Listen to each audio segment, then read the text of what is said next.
황제의 연호를 사용한 왕이 있었습니다. 중국 황제만이 쓰던 그 이름을 고려의 왕이 처음으로 선언했습니다. 스스로를 황제라 칭하고 개경을 황제의 도시 황도라 부르며 황제의 의례를 시행했습니다. 그의 이름은 왕소, 고려의 네 번째 왕 광종. 그는 조용히 왕위에 올랐지만 조용히 통치하지 않았습니다. 백성을 해방시킨 손으로 공신들의 몹을 베었습니다. 왕건이 후삼국을 통일한 지 불과 2세대. 고려는 하나의 나라였지만 진정한 의미에서 하나는 아니었습니다. 왕건은 통일을 위해 전국 호족들과 혼인 동맹을 맺었습니다. 왕권은 안정되었지만 동시에 약해졌습니다. 호족들은 각자의 군대와 토지를 쥐고 있었고 왕건의 뒤를 이은 해종과 정종은 그 권력 다툼 속에서 짧은 재위 끝에 쓰러져 갔습니다. 949년 25세 왕소가 왕위에 올랐습니다. 그는 형들이 왜 무너졌는지 알고 있었습니다. 그래서 서두르지 않았습니다. 즉위 후 7년간 조용히 세력을 정비하며 기다렸습니다.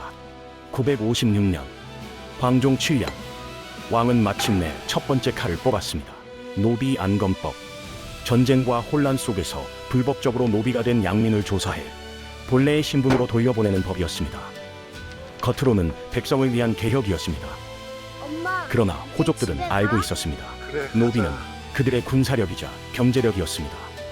수백, 수천의 노비는 곧 도원 가능한 병력이었고 광종은 그 뿌리를 흔들었습니다. 해방된 노비들은 국가의 백성이 되었습니다. 호족의 힘은 줄어들고 왕권은 강화되었습니다. 백성에게는 해방이었고 호족에게는 위협이었습니다.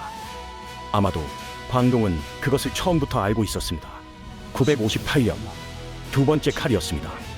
과거제. 후주 출신 학자 쌍디의 건의로 시작된 이 제도는 고려를 근본부터 바꾸어 놓았습니다. 그때까지 고려의 관직은 가문과 혈통이 좌우했습니다. 호족의 아들은 호족의 관리가 되었고 능력보다 피가 중요했습니다.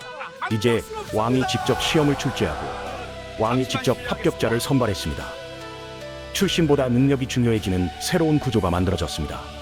왕에게 충성하는 관리들, 왕이 뽑고 왕이 키우고 왕만을 바라보는 사람들.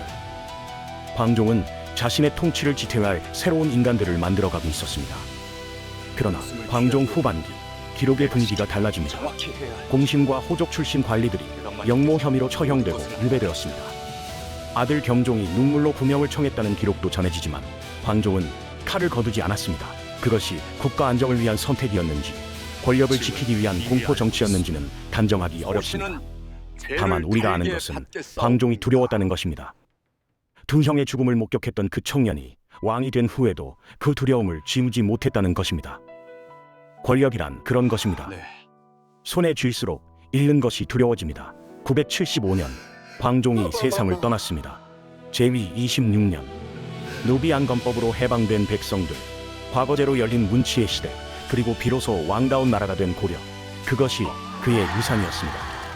고려사는 그를 이렇게 기록합니다. 초기에는 정사를 잘 다스렸으나 후기에는 의심이 많아 형벌이 지나쳤다. 성군이었을까요? 폭군이었을까요? 개혁가였을까요? 두려움에 사로잡힌 인간이었을까요? 광종 왕소는 고려의 체질을 바꾸었습니다. 그 변화의 대가를 어떻게 평가할지는 천년이 지난 지금도 우리에게 남겨진 질문입니다.